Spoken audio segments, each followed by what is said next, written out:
Kat, you have kids, yeah?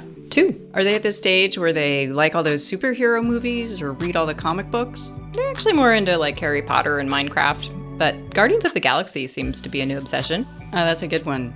It seems like every kid at some point goes through a superhero phase where all they do is put on superhero costumes or read the comic books, or nowadays watch the cartoons and movies. For some people, that phase lasts decades, which is why those Marvel movies are so popular and make so much money. Yeah, I know one person who still wears his Avengers t-shirt and his Doctor Doom t-shirt, even though he's an adult. I would never admit to being an adult. Hey, Cody, where did you come from? I came from Another dimension. Sacramento after the traffic. Whoa, how did you do that with your voice? Do I get to use superpowers in this episode too? Your powers will be revealed to you when you are ready to use them. Cody Drabble is our super producer and a big-time comic book nerd, but I'm not sure if we have the budget to pull off 3 main characters with unique powers. Well, let's say I'm a medium-time comic book nerd. I know just enough of the characters and the lore to get by, but there are definitely people out there with much deeper knowledge than me. But Amy told me that this challenge required a team up on a budget. Because let's face it, I know very little about comic book superheroes. Well, I don't know a lot, but aren't they all pretty much the same? Someone the hero loves dies, they somehow get a superpower, usually by freak accident, and then they go save cities from bad guys. Yeah, that's pretty much how it works. And then in the sequel, they do more or less the same thing in space! Yeah, I had to watch a lot of Marvel movies and read a few comic books for this episode. Cody essentially had to school me. Sounds like a brutal job, Amy. We had this whole training montage in the first draft of the script, but it got cut for time and the focus group audience gave it low scores. So you just have to trust me that Amy went from 0 to hero off screen and now she's totally leveled up. Well, with great power comes great responsibility. That sounds kind of familiar. Allow me. Spider-Man montage, activate! My Uncle Ben once said, with great power comes great responsibility. You forgot about your friendly neighborhood web spinner. Spider-Man. Put an ad on the front page. Cash money for a picture of Spider-Man. I want Spider-Man! Spider-Man. Got it. Okay, so Amy, did you come away with a favorite superhero? Wanda Maximoff, aka the Scarlet Witch, one of the Avengers. Although I also like the Black Widow. Oddly, the actress Scarlett Johansson played the Black Widow and not the Scarlet Witch. I think Marvel missed an opportunity there. Could be. Black Widow is my daughter's favorite too. Okay, so why do you like them? Well, the Scarlet Witch can alter reality. Nothing wrong with that, I say. Wish I had access to that power during the pandemic. The Black Widow is just an all-around badass, right? Captain Marvel is a badass. She is the most powerful of any superhero I've ever seen. Did you see that one? I did, but I wasn't that impressed. But I'm not going to get into an argument about superpowers here. That might have been the movie's fault. I don't know. Besides, all superheroes are badasses. Iron Man said so. Plus, the Scarlet Witch and the Black Widow are both complicated characters. And as you know, I like to unfold complicated things. So Cody, I never asked you, do you have a favorite superhero? Well, I've been a Spider-Man kid since day one, and I've also dabbled in all the big ones, Batman, Superman, all the Marvel characters, a lot of the DC ones.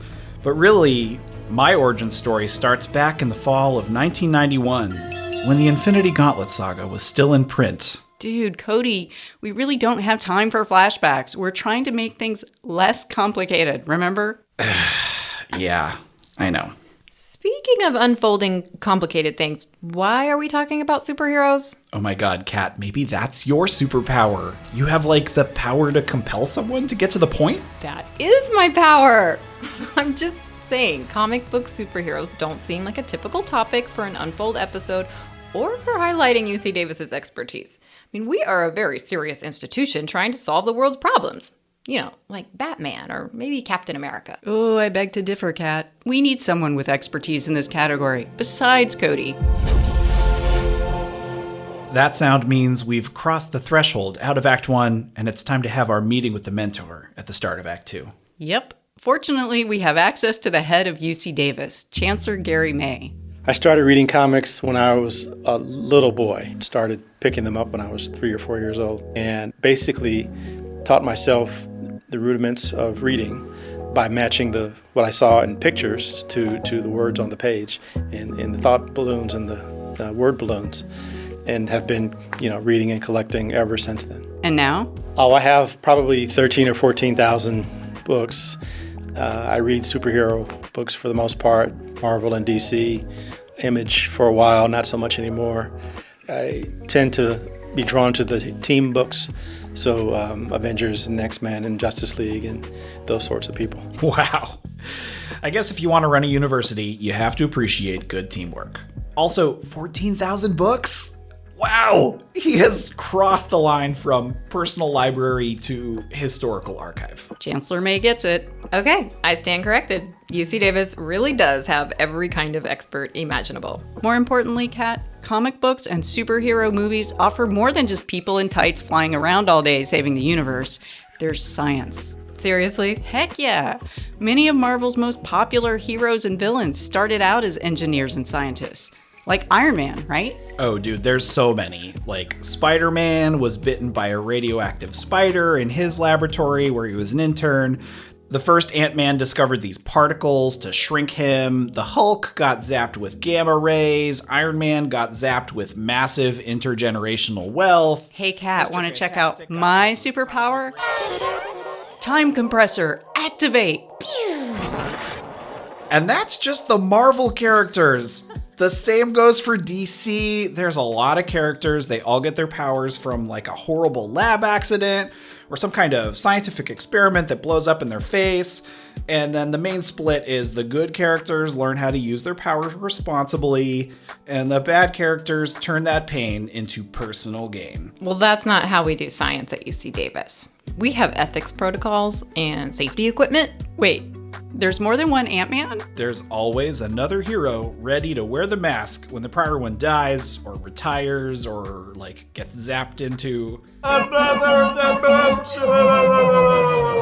That's the third time you've used that power, and I'm calling it your last for this episode. Okay, fine. Amy, quick, use your host transition powers.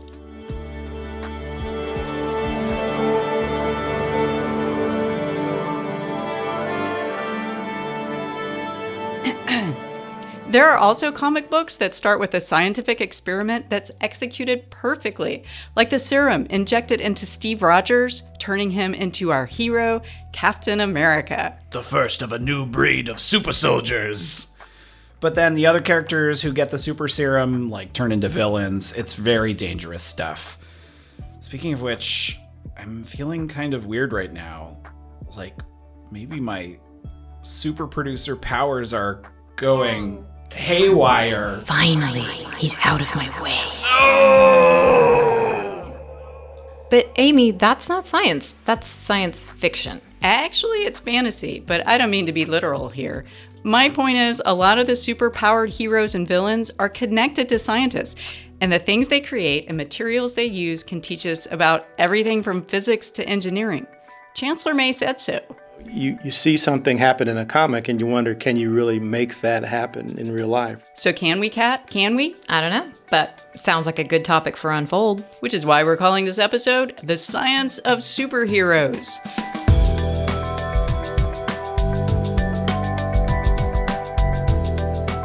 Coming to you from UC Davis, this is Unfold, a podcast that breaks down complicated problems and unfolds curiosity-driven research. I'm Amy Quinton. And I'm Kat Curlin.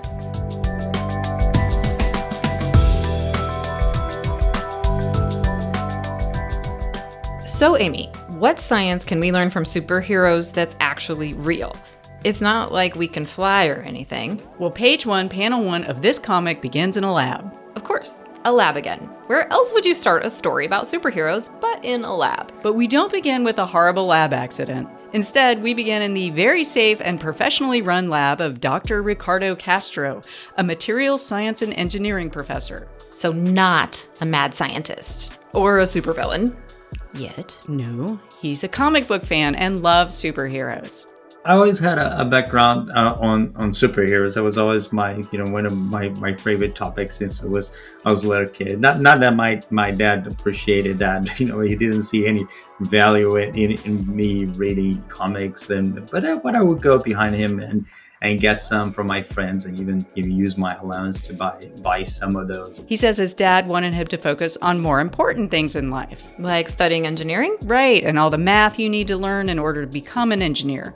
Still, he says something was missing. Deep inside, my brain was almost like craving some sort of like a more imaginative world, because math, there's no imagination in math, right? Math it is what it is. When you look at an equation, look at the numbers will tell you what they are. So there's not much room for improvisation, for creation. But obviously Ricardo became an engineer anyway. Kat, just because someone stumbles and loses their path doesn't mean they're lost forever. That sounds like a line from a Marvel movie. X-Men. But speaking of Marvel movies, in the next scene, Ricardo is sitting in a theater watching a Marvel movie when he came up with a master plan. And what was that? To bring stability to the universe by wiping out half of all life. He believes with too many people in the universe, all of its resources will be depleted. He's triggering a Malthusian trap? Avengers, assemble! Only the mad Titan Thanos would go for that. That's not what Ricardo, a mild-mannered professor, wanted to do. Nope, he did notice something in that theater that might help him save the world, or at least save young engineering students from boredom. And then I look at everybody sitting around, like in the movie theaters, and looking at that screen, like hundreds of people just with undivided attention to that screen. And then that's when it clicked in me, hey, I think I'm into something here. All those things that I learned from comic books might be put to use now if I start using some of those elements to actually attract the attention. So he started using elements from comic books to get students interested in engineering. Yes, and unlike Dr. Strange, Dr. Ricardo Castro didn't cast a spell, but did conjure a curriculum, the ultimate UC Davis first-year engineering class called Materials Marvels, the Science of Superheroes. Get it? Well, holy hardest metal in the world, Batgirl! Ricardo is combining the two worlds of materials, science, and superheroes. That is correct, Catwoman.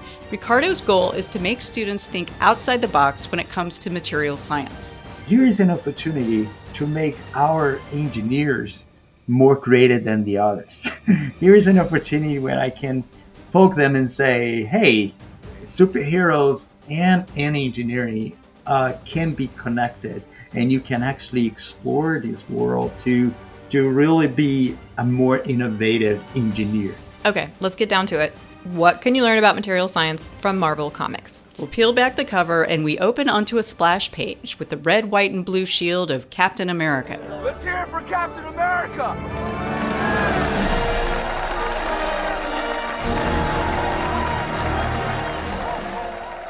Steve Rogers was a brave but scrawny guy that was injected with serum to make him a super soldier during World War II. The iconic shield was created by the character Howard Stark, a wartime scientist for the Allies and future father of Tony Stark, the Iron Man. Trying to simulate the Captain American shield is an amazing adventure by itself. The Captain American shield really can deflect heat, and then basically, if he has his hands on one side, he can put fire on the other side, and basically he's not going to burn his hands. It's just like really shields the heat. Well, that's good. Captain America can't be set on fire. What does this have to do with the real world? Heat shields are incredibly important. One real-world example Ricardo pointed to was this. One, ignition. What is that? Like a rocket launch? Yeah, the space shuttle. Okay, definitely want to shield the heat from rocket fuel. You actually have to think very clearly and to have solutions about how can I shield the heat. Either the heat coming from the explosions that are actually taking your rocket up, or if you want to bring something down back to Earth, you have all the friction of your aircraft with the air creates a lot of heat, and the re-entrance heating can go to temperature up to 2000 degrees C. And how can we avoid that heat from coming inside a chamber and actually exploding the chamber? We all know what happened with the Space Shuttle Columbia when a piece of foam pierced a hole in the wing and caused disastrous consequences during the fiery re-entry. Yeah, that was really sad. How does it link to superheroes? Well, you might ask, how does Captain America's shield deflect heat? I asked Chancellor May, our comic book expert, who is also an electrical engineer. And without blinking, or 1 second of hesitation, he says to me, In the movies, the shield is vibranium, which is an alloy, a metal that comes from an asteroid that landed in Wakanda. In the comics, the shield is a vibranium adamantium alloy. Adamantium is another fictional material that's indestructible. But adamantium, as of now, does not exist in the Marvel Cinematic Universe. It exists with the X-Men. And neither one exists in real life. No vibranium or adamantium. Nope, vibranium and adamantium only exist in the world of convenient plot devices. But in real life, engineers use porous silica. It's one of the types of ceramic insulation used as part of the space shuttle's thermal protection system. And what is porous silica? Quick sidebar on a bit of physics and a bit of materials engineering. It's a type of ceramic fiber. Ricardo says, think of it like a brick of air or a brick of bubbled sand, and those bubbles are like pockets of air. Mostly what actually deflects the heat is air, because air is a very bad thermal conductor. So if you actually could use air, create barriers of air, you can actually stop the heat from coming there. So that's the physics part. Yeah, and the materials used? It's very light. It's the size of an actual brick, but it feels like a styrofoam. But then you put fire on it, and then nothing happens. It doesn't catch on fire. And if you put your face on the other side, you basically can have a flame right through your face for hours. Nobody wants to become the Human Torch in real life, I suppose. Ricardo says don't try this at home, but he and his students do try this in class. So I have a shield, one of those bricks, and basically I bring a torch, and then you can, I put my face. Let me show you, it's my face, it's not the student's face. So I don't put anyone in risk, but basically I show them how it's engineering. Kat, there's even a video of him doing this. Let me give you the play-by-play. First, you see this kid with a blowtorch, which sounds a little like this. And then you'll hear Ricardo. It will come. Wait for it. Nice. And the student walks toward Ricardo, who is holding the Captain America shield in front of his face. Oh my gosh. Soon you'll hear Ricardo break out in his best superhero enactment. Blast it, Spencer! You will not win! So no one was hurt, right? Proper PPE. For this video, yeah. So now we have to cut to a new comic book hero who happens to be Chancellor May's favorite, the Black Panther. Did you see that movie? You're familiar with Black Panther, right? Not yet. I'm actually waiting for the kiddos to get just a little bit older. Well, Chancellor May says Black Panther, like many superheroes, had a special superhero suit. He absorbs impact, kinetic energy, and stores it, and then redirects it when he strikes a blow or does something active. Hold on. Are we still talking about comic books or real science? Like, does Ricardo have materials that can absorb energy and release it back all at once to, kill your enemies like a big laser beam or something? Sort of, yeah. Ricardo says it's like piezoelectricity. Piezoelectric. I know this is a crazy name. Piezoelectric sounds like a superhero by itself. So these materials have these fancy properties that basically, if you apply a mechanical load to it, they will generate a voltage.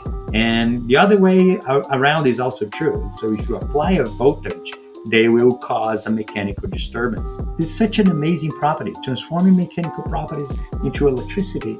For me, it's like a holy grail for energy as well, because you're talking about harvesting energy as to use to everyday life. Ricardo says piezoelectricity has been around a long time. It's even in quartz watches and cigarette lighters. But future applications are pretty wild. There are scientists that have designed piezoelectric fabrics that can turn kinetic energy into electricity.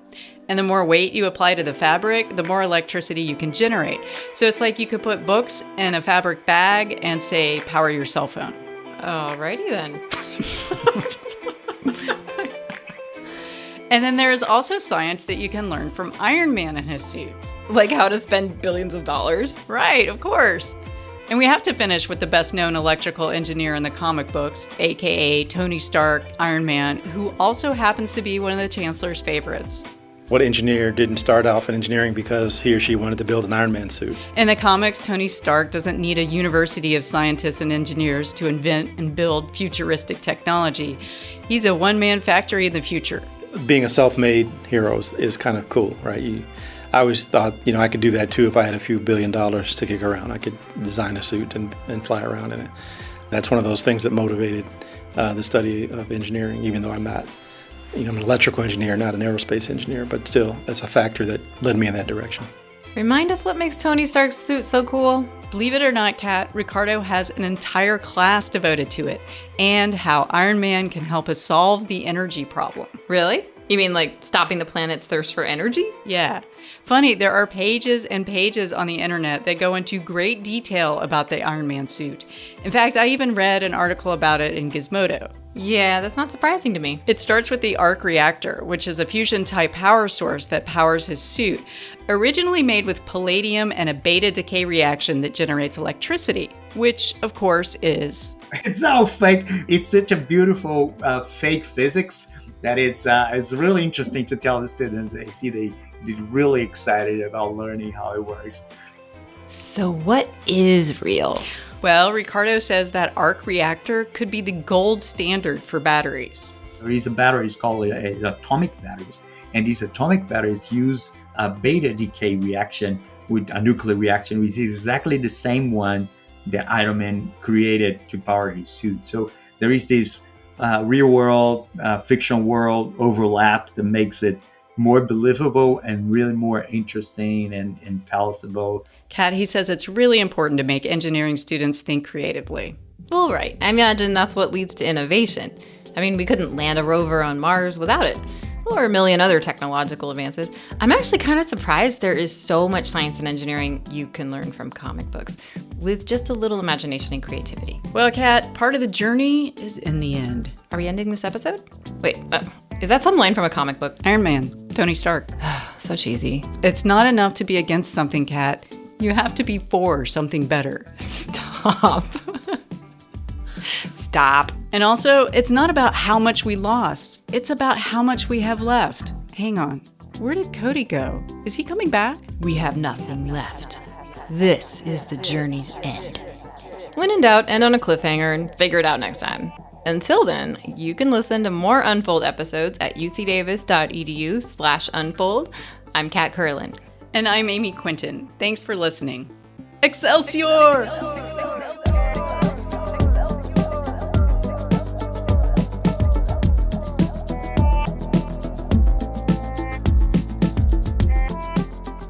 Unfold is a production of UC Davis. It's produced by Cody Drabble. Original music for Unfold comes from Damian Barrett and Curtis Jerome Haynes. If you like this podcast, check out UC Davis's other podcast, The Backdrop. It's a monthly interview program featuring conversations with UC Davis scholars and researchers working in the social sciences, humanities, arts, and culture. Hosted by Public Radio veteran Soterius Johnson, the conversations feature new work and expertise on a trending topic in the news. Subscribe wherever you get your podcasts.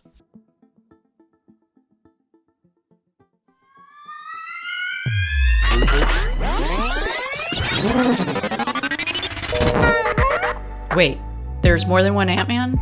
There's always another hero ready to wear the mask when the prior one dies, or retires, or gets zapped into another dimension. Oh, that was bad. Let me do it again. Zapped into another dimension! Nope, that was a terrible take. I'm gonna use my powers to override yours, but you won't remember. You figured out your powers? It's not unusual for a variety of powers to present themselves over time, depending on what plot holes they're trying to resolve. Sometimes the creators don't really remember what happened in the last 3 issues, so they have to kind of paper over it. And depending on Marvel method, sometimes the illustrator has drawn a thing, but he didn't communicate to the story writer what actually happens. So the story writer just dialogue bubbles to cover up the fact that he doesn't know what's happening on the page, but it doesn't matter because they have to hit their production deadline.